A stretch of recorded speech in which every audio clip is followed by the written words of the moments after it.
چلیے بھائی، اگلا سوال ہے کہ آپ نے کئی ایک لیکچرز میں سیدنا خالد ابن ولید رضی اللہ تعالیٰ عنہ کی شجاعت اور بہادری کا ذکر کیا۔ اہل سنت کے خائن کے لیے سیف اللہ کا لقب بھی استعمال کیا جاتا ہے، جبکہ بعض غالی رافضی خالد ابن ولید کو سیف اللہ نہیں مانتے۔ ان کا کہنا ہے کہ سیف اللہ والی صحیح بخاری کی حدیث میں تو سیدنا خالد ابن ولید کا نام مبارک نہیں ہے، بلکہ غزوہ موتا کے موقع پر صرف سیف اللہ کا ذکر ہے۔ ارے یہ جو ان کی جہالت ہے صرف، اس کے سوا کچھ نہیں ہے، اور ضد اور ہٹ درمی ہے۔ اور اس کی وجہ بھی یہ ہے کہ جب شیعہ کے ہاں یہ کہانی کروا دی گئی کہ معاذ اللہ استغفر اللہ، خالد ابن ولید نے نعوذ باللہ سیدنا علی بن ابی طالب کو زنجیروں میں جکڑ کے حضرت بکر کے سامنے لا کے زبردستی بیعت کروائی، یہ کہانی بنا دی انہوں نے، تو اس کی وجہ سے پھر حضرت خالد ابن ولید کے بارے میں ان کے دل میں بغض آ گیا۔ خالد ابن ولید حضرت علی مولا علی کو کون اس طرح پکڑ کے لا سکتا؟ ٹھیک ہے، شرم نہیں آتی ان لوگوں کو بات کرتے ہوئے؟ شیر خدا کے ساتھ کون ایسا کر سکتا ہے؟ ٹھیک ہے، سیدنا علی کی شجاعت سے بڑھ کے کس کی شجاعت تھی؟ ان کی محبت میں ان کے بارے میں غلط عقیدے پروپیگیٹ کرتے ہیں۔ سیدنا خالد ابن ولید رضی اللہ تعالیٰ عنہ کو اللہ تعالیٰ نے مشرکین عرب سے اٹھا کے رومن اور پرشین امپائر کے اوپر دے مارا ہے۔ بڑی ایکسٹراڈنری پرسنالٹی ہے۔ نبی علیہ السلام کی اعلان نبوت کے بعد 19 سال تک کافر رہے ہیں۔ اس 19 سالوں میں موت بھی آ سکتی تھی، لیکن اللہ نے زندہ رکھا ہے۔ حتیٰ کہ غزوہ احد کے موقع پر نبی علیہ السلام کے جو 4 دانت شہید ہوئے ہیں، جو بخاری مسلم میں آتا ہے، حضرت خالد بن ولید کی وجہ سے ہوئے ہیں۔ انہوں نے وہ جب درہ چھوڑ دیا تھا عبداللہ ابن جبیر اور باقی ان کے ساتھیوں نے، عبداللہ ابن جبیر نے تو نہیں چھوڑا تھا، چند ساتھیوں نے، تو یہ پیچھے سے آگے حملہ آور ہوئے، اور نبی علیہ السلام کی بددعا ہے ان کے لیے۔ اس موقع پہ نبی علیہ السلام کی مبارک زبان سے نکل گیا، اللہ ایسی قوم کو کیسے ہدایت دے گا جنہوں نے اپنے نبی کا چہرہ خون سے رنگ دیا۔ تو سورہ ال عمران میں جہاں پہ صحابہ کرام کو اللہ تعالیٰ نے گرفت کی ہے نا 60 آیات میں کہ غزوہ احد پہ تم نے یہ غلطی کی، پھر اینڈ پہ معاف بھی فرما دیا، پہلی گرفت نبی علیہ السلام پہ آئی ہے، لیس لک من الامر شیء، اے نبی آپ کو تو کوئی اختیار نہیں، اللہ چاہے ان کو ہدایت دے دے۔ ہوئے ہوئے ہوئے ہوئے، اور اسی کو ہدایت بھی مل گئی۔ پھر اسی پیگن کو اللہ نے اٹھایا ہے۔ پیگن انگلش میں کہتے ہیں بت پرست۔ آپ گوگل پہ جا کے لکھیں حضرت خالد بن ولید کا تعارف، کہ ایک عرب کا پیگن اللہ نے اٹھا کے اسے رومن اور پرشین امپائر الٹوا دیا۔ پھر 19 سال تو کفر میں گزرے ان کے، اسلام میں ان کے 19 سال نہیں گزرے سر، بمشکل 10-11 سال، لیکن انہوں نے اپنے 19 سالوں کے بھی سارے گناہ دھلوا دیے، جو کچھ کیا پھر، اور جو کچھ اللہ نے ان سے کام لیا۔ یہ ایک الگ سے تلخ حقیقت ہے کہ سیدنا خالد بن ولید سے نبی علیہ السلام کے مبارک زمانے میں بھی اور بعد میں بھی بحیثیت انسان کچھ غلطیاں ہوئی ہیں، بخاری مسلم میں رپورٹ ہوئی ہیں، لیکن کسی شخص کی چند ایک غلطیوں سے اس کا پورا پلڑا ادھر کا ادھر نہیں ہو جاتا۔ اللہ بھی قیامت والے دن نیکیوں اور برائیوں کو تولے گا۔ نیکیاں زیادہ ہوں گی تو پھر اس کو یہ نہیں کہا جائے گا کہ یہ تو نے اتنی بڑی برائی کیوں کی تھی، پھر وہ پاس ہو چکا ہے، چاہے کسی ایک سوال میں اس کے 0 نمبر بھی آئے ہوئے ہیں، پاس ہو چکا تو اس کا تانا بھی نہیں دیا جائے گا، نیور۔ تو 2-4 واقعات کو لے کے اس طریقے سے کسی بندے پہ چڑھائی کرنا یہ بالکل زیادتی والی بات ہے۔ سیدنا خالد بن ولید سیف اللہ ہے، اس میں کوئی شک نہیں ہے۔ صحیح بخاری میں جو یہ حدیث کہتے ہیں نا، یہ حدیث بڑی مشہور ہے۔ غزوہ موتا کے موقع پر آپ کو پتہ ہے نبی علیہ السلام نے رومن امپائر کی طرف اپنا ایک ایلچی روانہ کیا تھا، خط بھیج کے، اس ایلچی کو قتل کر دیا گیا تھا، اور اس وقت ایلچی کا قتل اعلان جنگ ہوتا تھا۔ تو نبی علیہ السلام نے ایک لشکر روانہ کیا زید بن حارثہ کی قیادت میں، نبی علیہ السلام کے منہ بولا بیٹا جس کا نام قرآن میں ہے، واحد صحابی جس کا نام قرآن میں ہے، زید۔ لیکن ساتھ ہی آپ نے فرمایا، صحیح بخاری میں الفاظ ہے کہ اگر زید فوت ہو جائے، ٹھیک ہے، مسند احمد میں ڈیٹیل موجود ہے انہی الفاظ کے ساتھ، کہ زید فوت ہو جائے تو جعفر کو اپنا امیر بنا لینا، جعفر فوت ہو جائے، شہید ہو جائیں، تو پھر عبداللہ بن رواحہ کو بنا لینا، اگر وہ بھی شہید ہو جائیں پھر تو اپنی مرضی سے کسی کو امیر چن لینا۔ یہ مسند احمد میں ہے۔ بخاری میں الفاظ ہیں کہ صحابہ کرام کہتے ہیں نبی علیہ السلام مدینہ شریف میں تھے، اور آپ علیہ السلام کی آنکھوں سے مسلسل آنسو رواں تھے، اور آپ نے کہا کہ میرے زید کو شہید کر دیا گیا۔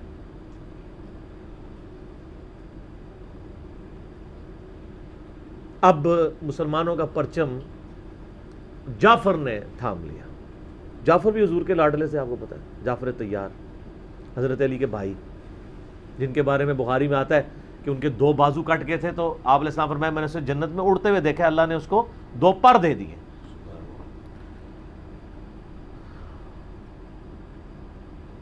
نجاشی کے دربار میں انہوں نے ہی، آپ کو پتہ ہے، سورہ مریم پڑھی تھی۔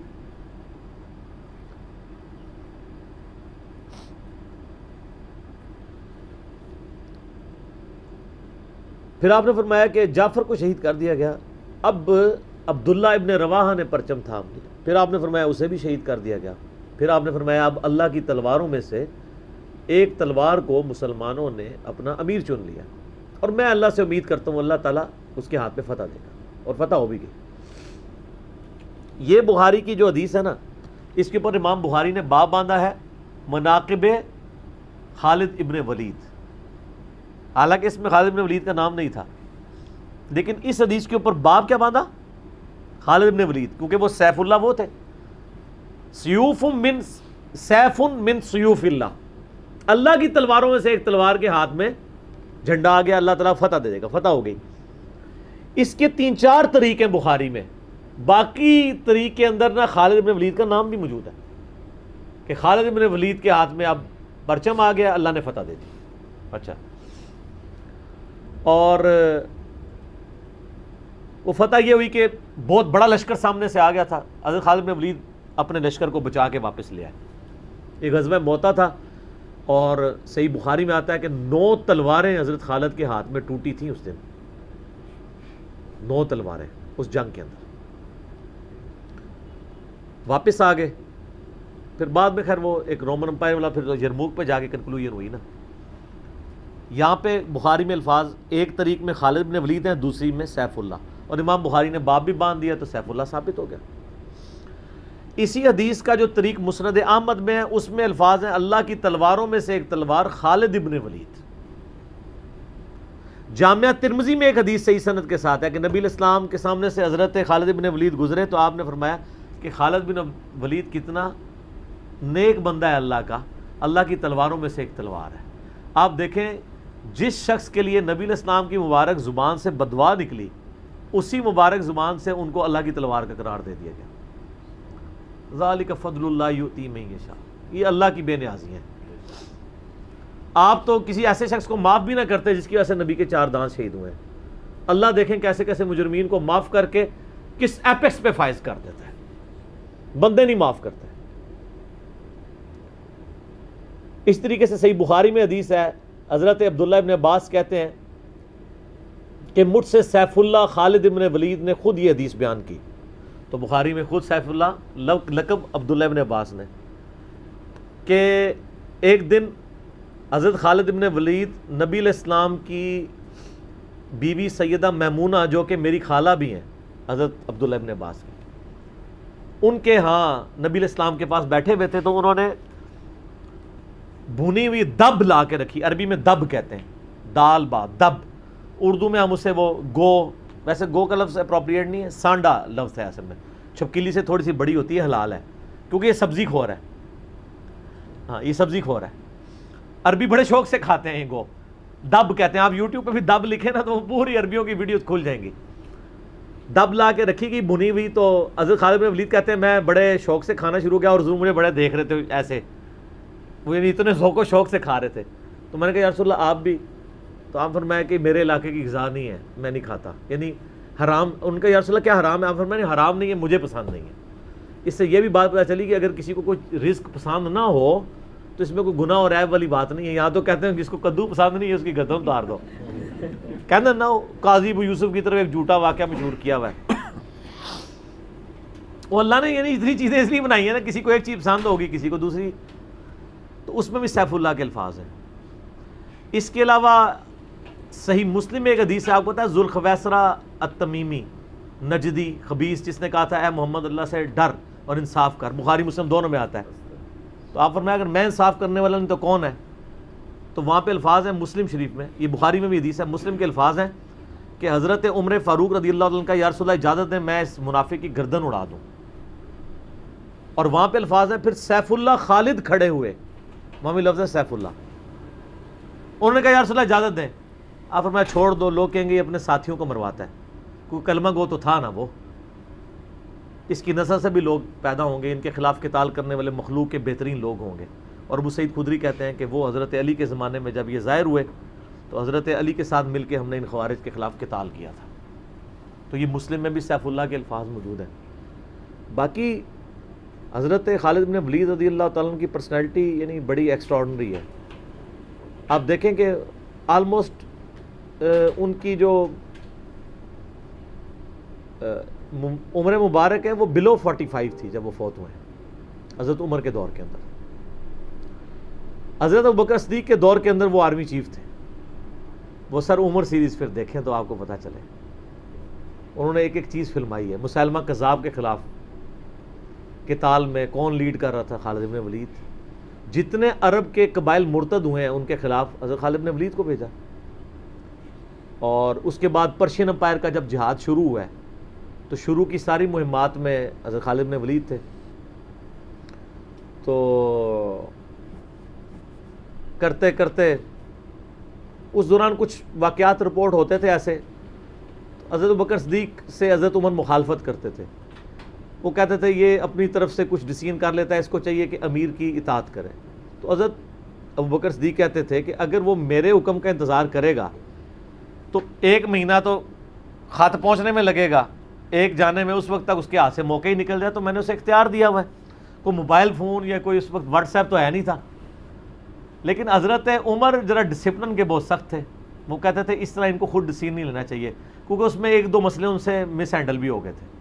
تو جب اتنے بندہ کام کر رہا ہوتا ہے 1-2 مسئلے تو مس ہینڈل ہو جاتے ہیں۔ ہم سمجھتے ہیں مس ہینڈل ہونے کا مطلب ہے 0 سے ملٹیپلائی، ایک طبقہ یہ سمجھتا ہے، دوسرا کہتا ہے نہیں کہ چونکہ اس کی شان بہت ہے لہٰذا مس ہینڈل ہو نہیں سکتا۔ یہ دونوں ایکسٹریم ہیں۔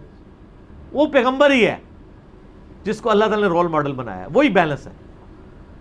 تو پھر جنگ یرموک کا موقع جب آیا، رومن امپائر کے خلاف فیصلہ کن جنگ تھی جو، تو عین میدان جنگ میں حضرت بکر صدیق فوت ہو گئے۔ حضرت عمر نے پہلا ڈیسیژن یہ کیا کہ خالد بن ولید کو آرمی چیف کے عہدے سے معزول۔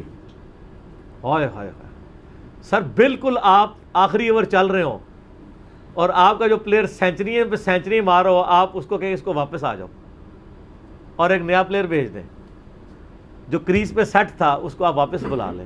یہ وہ شخص کر سکتا ہے جس کا خدا پہ یقین ہو۔ تو اور آپ کو پتہ ہے حضرت عمر کے رشتہ دار تھے قریبی، انہی کے قبیلے سے تھے حضرت خالد بن ولید۔ حضرت خالد بن ولید کو پتہ تھا کہ یہ اگر عمر خلیفہ بنے گا نا تو پھر میرا معاملہ پہلے ہوگا، اور وہی ہوا۔ ابو عبیدہ ابن جراح کو بنا کے بھیج دیا۔ لوگوں میں بڑی چیمہ گوئیاں شروع ہوئی کہ لو جی سب سے بڑی آرمی کے خلاف جنگ ہو رہی ہے، سب سے بڑی سپر پاور، اور عین میدان جنگ میں یہ ڈیسیژن کر دیا ہے، اگر مسلمان ہار گئے پھر کیا ہوگا، یہ وہ اللہ نے فتح دے دی۔ فتح ہوئی تو اب جب لوگ آ کے مبارک باتیں پیش کر رہے ہیں، پھر حضرت عمر نے آ کے مسجد نبی میں خطبہ دیا۔ انہوں نے کہا خدا کے لیے میں تم سے یہی تو چیز ختم کرنا چاہتا تھا کہ یہ فتوحات خالد کی وجہ سے نہیں ہو رہی، رب خالد کی وجہ سے ہو رہی ہیں۔ کل کو خالد نہیں رہے گا تو تم کیا سمجھو گے کہ اسلام ختم ہو جائے گا؟ اسلام نے تو آگے چلنا ہے، ٹھیک ہے۔ پھر انہوں نے کہا میری دوسری حکمت یہ تھی کہ مجھے پتہ ہے کہ اب یہ رومن امپائر مسلمانوں کے پاس آ جائے گی، بیت المقدس بھی فتح ہو گیا پھر بعد میں، تو خالد بن ولید جو ہے یہ جنگ کی فیلڈ کا ماسٹر ہے، اور جب کوئی علاقہ فتح ہو جاتا ہے پھر کسی جنگجو کی وہاں گورنر لگانے کی ضرورت نہیں ہوتی، بلکہ کسی ایسے شخص کو گورنر لگانے کی ضرورت ہوتی ہے جو ہیومن انسٹنکٹ سے واقف ہو، جس کو ہیومن مینجمنٹ آتی ہو۔ تو خالد تو ہمیشہ تلوار کے ساتھ ہی کھیلا ہے، اس کو ہیومن مینجمنٹ نہیں آتی، تو میں نے اس شخص کا انتخاب کیا ہے جس کو سب سے زیادہ رسول اللہ صلی اللہ علیہ وسلم کی صحبت کا شرف حاصل ہے۔ اور بخاری مسلم میں حدیث ہے کہ نبی علیہ السلام نے فرمایا کہ ہر نبی کے ساتھ ایک امین ہوتا ہے، اور میرا امین جو ہے وہ ابو عبیدہ ابن جراح ہے۔ ان کو پھر یعنی یرموک میں حضرت عمر نے یعنی آرمی چیف لگایا اور فتح ہوئی۔ اس کے بعد بیت المقدس بھی فتح ہو گیا، کیونکہ ابو عبیدہ جو ہے وہ شروع کے مسلمانوں میں سے ہیں، مکی دور کے. اب بعد میں لوگوں کو اسلام سکھانا تھا تو ایسے بندے کی ضرورت تھی نا.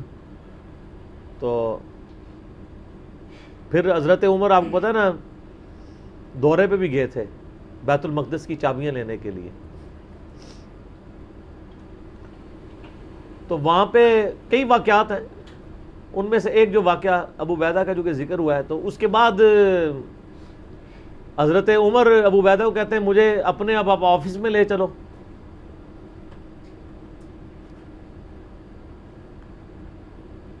دنیا کی سب سے بڑی سپر پاور فتح کی ہو جس بندے نے، آپ سمجھیں کہ ایک بندے نے امریکہ فتح کیا ہے، کسی جرنل نے، واشنگٹن ڈی سی میں اس کا آفس تو ہونا چاہیے نا.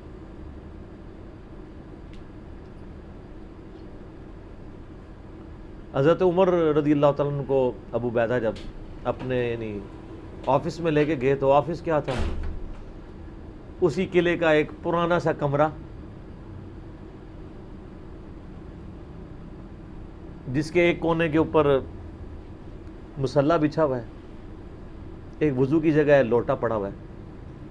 یہ کل کائنات ہے اس آفس کی جو سب سے بڑی سپر پاور کو جس بندے نے گرایا، ابو عبیدہ ابن جراح نے. حضرت عمر رضی اللہ تعالیٰ عنہ کی آنکھوں میں آنسو آ گئے. انہوں نے فرمایا کہ دنیا نے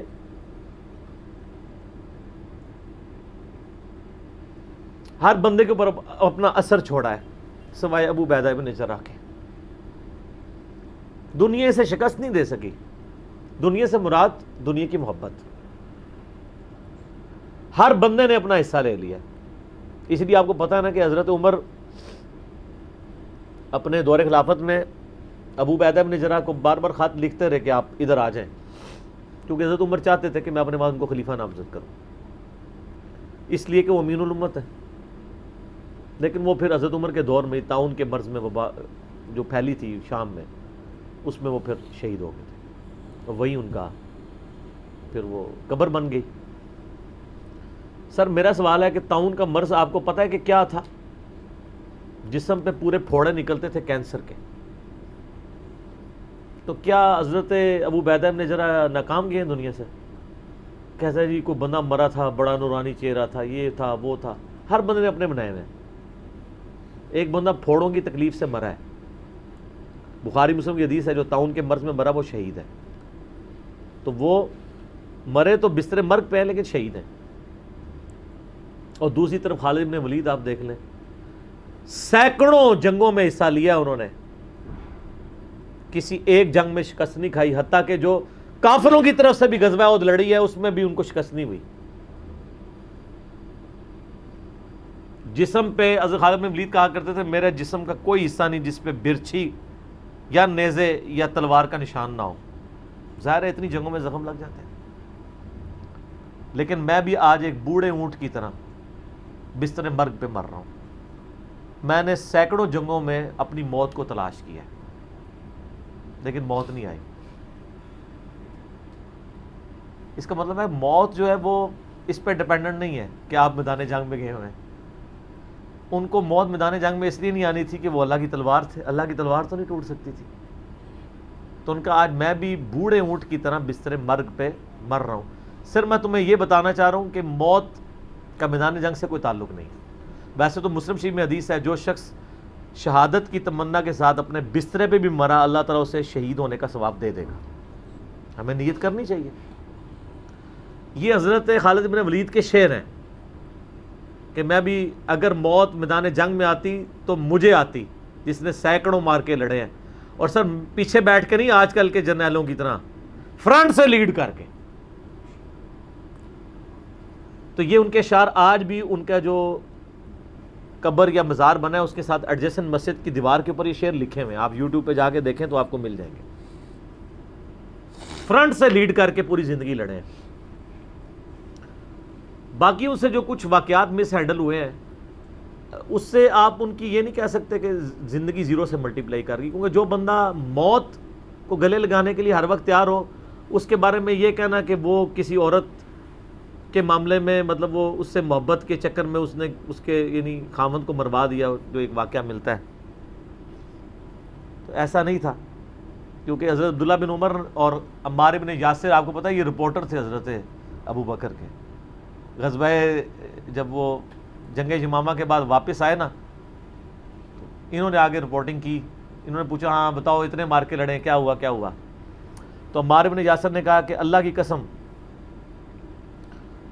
آپ جنگ یمامہ تو جیتی حضرت خالد بن ولید کی وجہ سے. پہلے تو پسپائی ہو گئی تھی، 700 وفات شہید ہو گئے تھے. حضرت خالد بن ولید اکیلے آگے چلے گئے تھے جسے روپ پڑا تھا. تو انہوں نے کہا کہ اے امیر المومنین، خالد ہم میں سے اگر کوئی شہید ہوتا سب سے پہلے خالد ہوتا. یہ ہر جنگ میں سب سے پہلے آگے جا کے لڑتے تھے، اور اگر کوئی سب سے پہلے دشمنوں کے تیروں اور نیزوں کا شکار ہوتا تو خالد بن ولید ہوتا. تو جب جس بندے کی زندگی کی کمٹمنٹ کا لیول یہ ہو نا، اس کے لیے عورتوں کا شگف کوئی شگف نہیں ہوتا. جب بندہ جان ہتھیلی پہ رکھ کے جا رہا ہو، سر یہ ہماری سچویشن نہیں ہے. تو وہ آپ کسی بندے کی اجتہادی خطا یا کہیں پہ کوئی اس کا مسئلہ وہ ایک علیحدہ بات ہے. اوورآل جو بندہ اتنا کمٹمنٹ کے ساتھ لڑ رہا ہو اس کے بارے میں یہ بدگمانی نہیں کی جا سکتی کہ اس کے اندر کوئی اس حوالے سے جھول پایا جاتا ہے. بال خالد بن ولید رضی اللہ تعالیٰ عنہ مسلمانوں کے ہیرو ہیں. باپ کے بارے میں قرآن میں اتنے سخت الفاظ ہیں، اور بیٹا دیکھ لیں، ٹھیک ہے. اور آپ کو پتہ ہے کہ حضرت خالد بن ولید حضرت عمر کی زندگی میں فوت ہو گئے تھے.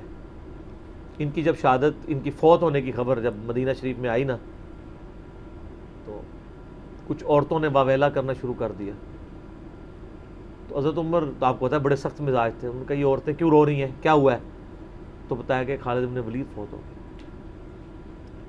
حضرت عمر نے رونا شروع کر دیا، حالانکہ خود معزول کیا ہوا تھا، لیکن وہ اللہ کے لیے کیا ہوا تھا نا، اپنی ذات کے لیے نہیں.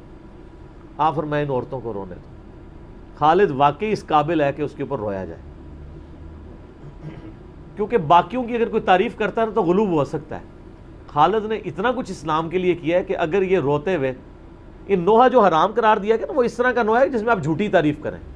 اگر کوئی روتے ہوئے کسی کی سچی تعریف کر دیتا ہے کہ اس کی وجہ سے اسلام کی یہ خدمت ہوئی، سر وہ نوحہ تو حضرت عمر کے اوپر کیا ہے، وہ نوحہ تو جائز ہے جس میں گریبان چاک نہ ہو، جھوٹی تعریف نہ ہو، آپ کلمات. تو حضرت عمر نے کہا کہ خالد اس قابل ہے کہ اس کے لیے عورتوں کو نوحہ کرنے دو جو کچھ اس نے اسلام کے لیے خدمات کی. حضرت عمر کے اوپر نہیں کیا. بخاری مسلم دونوں میں حدیث ہے، عبداللہ ابن عباس کہتے ہیں کہ حضرت عمر کی میت رکھی ہوئی تھی اور لوگ آ کے آپ کی میت پہ سلام پڑھتے تھے اور آپ کے لیے تعریفی کلمات کہتے تھے کہ اللہ تعالیٰ آپ کے ساتھ اچھا معاملہ کرے، آپ کی وجہ سے اسلام کو عروج ملا، یرموک کے اندر اور قادسیہ کے اندر اللہ نے فتوحات دی، رومن پرشین امپائر مسلمانوں کے پاس آئی، خزانے آئے. اتنے میں عبداللہ ابن عباس کہتے ہیں، بخاری مسلم دونوں میں حدیث ہے، ایک شخص میرے پیچھے آ کے کھڑا ہوا اور اس نے میرے کندھے پہ یوں کونی رکھی اور اس نے کہا اے عمر اللہ تجھ پہ رحم کرے، تو اس روئے عرض پہ ایسا شخص تھا کہ میری خواہش تھی کہ میں اللہ کے حضور اگر پیش ہوں نا تو میں تیرے اعمال کے ساتھ پیش ہوں. ہائے ہائے ہائے ہائے، تیرے اعمال اس قابل ہے کہ میں چاہتا ہوں میں ان اعمال کے ساتھ اللہ کے سامنے پیش ہوں. اور میں نے رسول اللہ سے بارہا سنا تھا، میں ابو بکر اور عمر نے یہ کیا، میں ابو بکر اور عمر فلاں جگہ گئے، میں ابو بکر اور عمر داخل ہوئے، میں ابو بکر اور عمر نکلے. مجھے امید تھی کہ تم اپنے دو ساتھیوں سے جا ملو گے. کس کے ساتھ؟ رسول اللہ اور ابو بکر صلی اللہ علیہ وآلہ وسلم رضی اللہ تعالیٰ عنہ.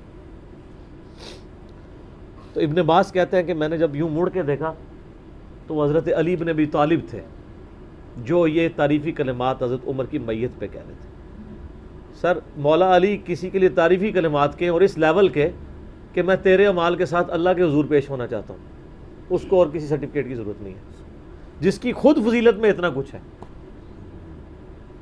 اور آپ دیکھیں کس طرح اب یہ سارے تعریفی کلمات میت پہ ہی کہے جا رہے تھے نا، اس طرح کے وہ ان کے لائق تھا کہ ان کے لیے لوگ یہ تعریفی کلمات پڑھتے. واقعی انہوں نے اسلام کو کنٹریبیوٹ کیا ہے. یہاں تو جن لوگوں نے اسلام کا جنازہ نکالا ہے، بدعقیدگیاں پھیلائی ہیں، لوگ ان کی کہتے ہیں جی بڑی خدمات ہیں. پھر میں بار بار پوچھتا ہوں کیا خدمات ہیں؟ کس صوفی بزرگ نے جو ہے وہ بخاری کا ترجمہ کر دیا ہے اپنی مدر ٹنگ کے اندر؟ کس نے قرآن کا ترجمہ کر دیا؟ پھر کہتے خدمات ہے.